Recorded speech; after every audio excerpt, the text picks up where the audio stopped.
mới bắt chợt đi tàu không ạ? Ok. Pro trai ca nơi nó lên kho tận cho đây hát ốc cho lên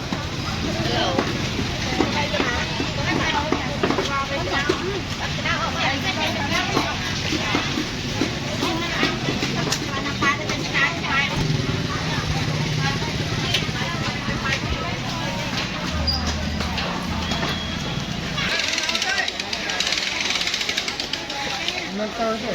anh mang vào tơ lên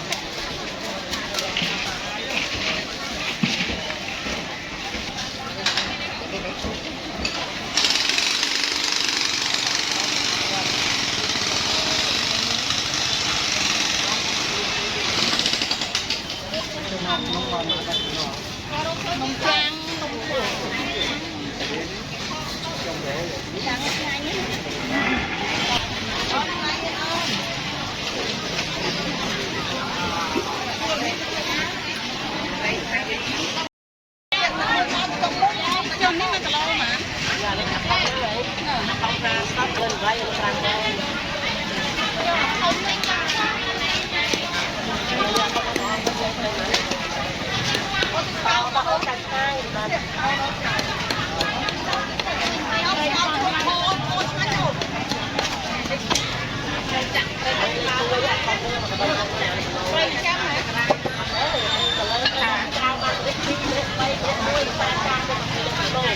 lụt sài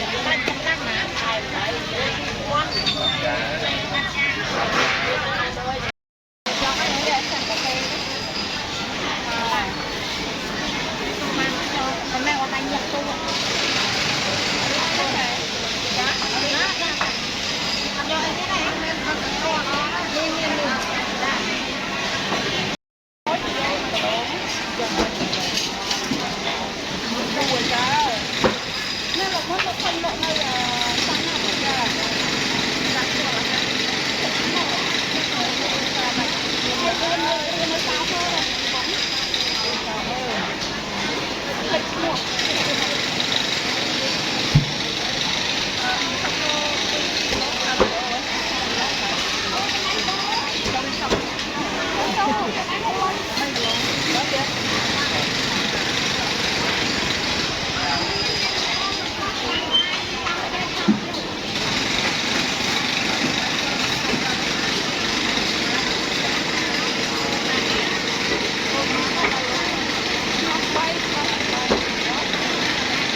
Thọt chung bông ồn để màu vì đá lênในខាង màu vì đá lên vì bẩn non vì không sập phơi màu mờ chiếu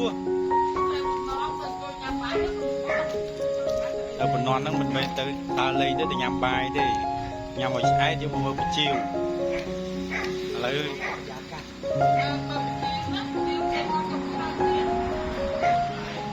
lấy tìm thoát mà hậu bài nhập tiền thôi nhỉ.